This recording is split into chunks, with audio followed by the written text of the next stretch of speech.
नमस्कार। एक दुखद समाचार जो कि राजौरी से आ रहा है। एक ही परिवार के सदस्यों की संदिग्ध परिस्थितियों में जान गई। पूरी खबर के आपके समक्ष हम रखना चाहेंगे। सॉरी, बताना चाहेंगे जम्मू कश्मीर के राजौरी में संदिग्ध यानी कि फूड पॉइजनिंग से एक ही परिवार के 4 सदस्यों की जान गई है। एक दुखद समाचार उस परिवार का जिस परिवार के ये सदस्य थे। बताना चाहेंगे राजौरी जिला के एक दूर दराज के गांव में आज यानी कि रविवार को संदिग्ध फूड पॉइजनिंग के कारण 40 वर्षीय एक व्यक्ति और उनके 3 बच्चों की जान चली गई, जबकि उनकी पत्नी और एक अन्य बेटी बीमार अवस्था में उनका इलाज चल रहा है। उन्होंने बताया कि बड़हल गोरला गांव के रहने वाले फजल हुसैन, उनकी 38 वर्षीय पत्नी शमीमा अख्तर और दंपति के 4 बच्चों को शनिवार देर रात गंभीर उपज के कारण राजौरी सरकारी मेडिकल कॉलेज अस्पताल में भर्ती करवाया गया। बताना चाहेंगे रविवार यानी कि आज तड़के इलाज के दौरान हुसैन की मौत होगी, जबकि उनकी पत्नी और बच्चों को विशेष इलाज के लिए जम्मू मेडिकल कॉलेज में रेफर किया गया। 3 बच्चों जिनका नाम राबिया कौसर जिसकी उम्र 15 वर्ष थी, फरमाना कौसर जिसकी उम्र 12 वर्ष और रफ्तर अहमद जिसकी उम्र 4 की जम्मू अस्पताल में मृत्यु होगी। अख्तर और उनकी दूसरी बेटी 12 साल की रुखसार का भी गवर्नमेंट मेडिकल कॉलेज में इलाज चल रहा है। बताना चाहेंगे अतिरिक्त उपायुक्त यानी कोटरंका एडिशनल कमिश्नर जो कोटरंका है दिल मोहम्मद ने कहा कि पुलिस ने उनकी मौत के सटीक कारण का पता लगाने के लिए जांच कार्रवाई शुरू कर दी है। ये जो राजौरी के कोटरंका से दिल दहला देने वाली खबर आ रही है। एक ही परिवार के 4 सदस्यों की जान चली गई। एक घर का व्यक्ति था और उनके साथ 3 जो मासूम बच्चे माइनर बच्चों की जान चली गई है। फिलहाल मामला दर्ज कर लिया गया और आगे की जांच जारी है। इन चारों की मौत का कारण क्या है इसका पता लगाने के लिए जांच भी शुरू कर दी है। फिलहाल ये दुखद समाचार बताना चाहेंगे कोटरंका से आ रहा है, क्योंकि एक बार पहले भी हमने इसी तरह की खबर बताई थी कि कहीं ना कहीं खाना खाने की वजह से कोई जहरीली चीज़ खाने में पड़ गई थी, क्योंकि ग्रामीण क्षेत्र के लोग हैं, दूर दराज के लोग हैं, खाना वगैरह बनाते हैं चूल्हों पे या जिस तरह से हम लोग ध्यान रखते हैं, शायद वो लोग इसका ध्यान नहीं रख पा रहे, क्योंकि दूर दराज के जंगली इलाकों में जब रहते हैं आप जान सकते हैं वहाँ पर जहरीले कीटाणु भी होते हैं। कीटाणु मीन्स के जहरीले जीव जंतु भी होते हैं।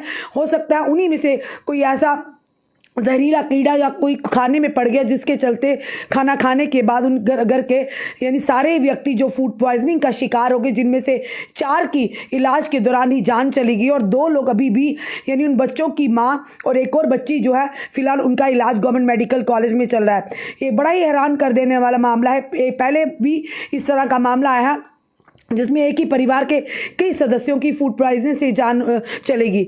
फिलहाल इस मामले की गंभीरता को समझते हुए एडिशनल कमिश्नर जो हैं वो भी मौके पर यानी उन्होंने पूरी तरह से दिल मोहम्मद जो है उन्होंने कहा है कि पुलिस ने जो इंक्वेस्ट प्रोसीडिंग है जो जांच है शुरू कर दी है और खास करके जो काज ऑफ डेथ है उसे खंगालने का प्रयास किया जा रहा है कि वाकई फूड पॉइजनिंग की संदिग्ध परिस्थितियों में इनकी जान गई है या इसका कारण कोई हो रहा है। अभी भी बताया जा रहा है कि एक जो उनकी पत्नी है यानी उसकी पत्नी और दूसरी बेटी 12 साल की है, वो उसका भी अभी इलाज चल रहा है। भगवान करें, हम प्रार्थना करते हैं इन दोनों की जान बच जाए और उन चारों की आत्मा की शांति के लिए आप भी प्रार्थना करिए। हम भी ये प्रार्थना करते हैं भगवान उन चारों की आत्मा को शांति दे। उन 3 मासूम बच्चों को जिन्हें शायद ये भी नहीं पता होगा कि हम जो खाना खा रहे हैं शायद आज के बाद हम खाएंगे नहीं, बल्कि इस दुनिया को ही अलविदा कहकर चले जाएंगे। एक बड़ा ही पूरा परिवार ही छिन्न भिन्न हो गया जिस तरह की ये घटना सामने आई। दिल दह गया, पैरों तले जमीन निकल गई। फिलहाल 2 का अभी भी इलाज चल रहा है। अब किन कारणों की वजह से उन्हें ये संदिग्ध जो फूड पॉइजनिंग हुई है ये फिलहाल जांच का विषय होगा, मैटर ऑफ इन्वेस्टिगेशन होगा। पुलिस और प्रशासन पूरी तरह से नज़र रख रहे हैं और इस पर इंक्वेस्ट भी शुरू हो चुकी है यानी जांच भी शुरू हो चुकी है। आखिर किन कारणों की वजह से एक ही परिवार के 6 सदस्य जो कि जिनमें से 4 की जान चली गई है, 2 अभी भी जो कि जिनका इलाज चल रहा है। हम प्रार्थना करते हैं जिन दोनों का इलाज चल रहा है ऊपर वाला करे वो जल्द से जल्द स्वस्थ हो जाए और अपने घरों को पहुंचे। पर हाँ, ये जरूर कहेंगे कि उन लोगों के लिए भी ये खबर किसी कहर से कम नहीं होगी कि उन्हीं के एक महिला जिसने अपने 3 बच्चों को और अपने पति को खोया और खुद भी इस समय बीमार हो, एक 12 साल की बच्ची उसका भी इलाज चला है। फिलहाल ये बड़ी खबर जो राजौरी के कोटरंका से आ रही है, ये पहली बार नहीं, कुछ दिन पहले भी हमने किसी और जगह की आपको खबर बताई थी। वो लोग भी इसी तरह से ग्रामीण क्षेत्र में रहते थे, किस तरह से एक शादी में गए थे और खाना खाने के बाद शादी से जब वापस लौट रहे थे तो जितने भी लगभग काफ़ी जो बराती थे वो लोग उन्हें भी फूड पॉइजनिंग का शिकार हो गए थे। काफ़ी सीरियस अवस्था में उन्हें अस्पतालों में इलाज के लिए पहुँचाया गया था। तो इसमें साफ तौर पर जाहिर तक कुछ ना कुछ तो ज़रूर रहा होगा जिसकी वजह से खाना खाने के बाद ये 6 लोग, 6 के 4 जिनकी जान चली गई और 2 लोग अनकॉन्शियस हो गए और उन्हें ये बताया जा रहा है कि संदिग्ध फूड पॉइजनिंग हुई है। आखिर किन वजूहात से हुई है, ये सारी चीज़ें जांच का विषय होगा। पर ये वाकई दिल दहला देने वाली दुखद समाचार है। हम जितने भी ग्रामीण क्षेत्र के लोग हैं उनसे भी निवेदन करते हैं, जब भी आप वहाँ पर खाना वाना जो भी बनाते हैं, खाना बनाते हैं और उसे ज़रूर ढक कर रखिएगा। घरों में भी जब हम देखते हैं, कई बार हम लोग भी दूध बॉयल करते हैं और घर घर में छिपकलियाँ आपको देखने को मिलती हैं। या ऐसे जहरीले जो कीड़े मकोड़े जो होते हैं वो मिलते हैं। पर कई बार ऐसा होता है कि हम जब नंगा, कई बार ऐसे भी आपने देखा होगा, हमने आपके सामने वो घटनाएं लाई होंगी कि जब हम दूध बॉयल करते हैं कई बार उसमें छिपकली गिर जाती है या खीर में छिपकली गिर जाती है जो नंगा हम पकाते हैं। उस वजह से कई बार घर के परिवारों को अपनी जान से हाथ धोना पड़ता है।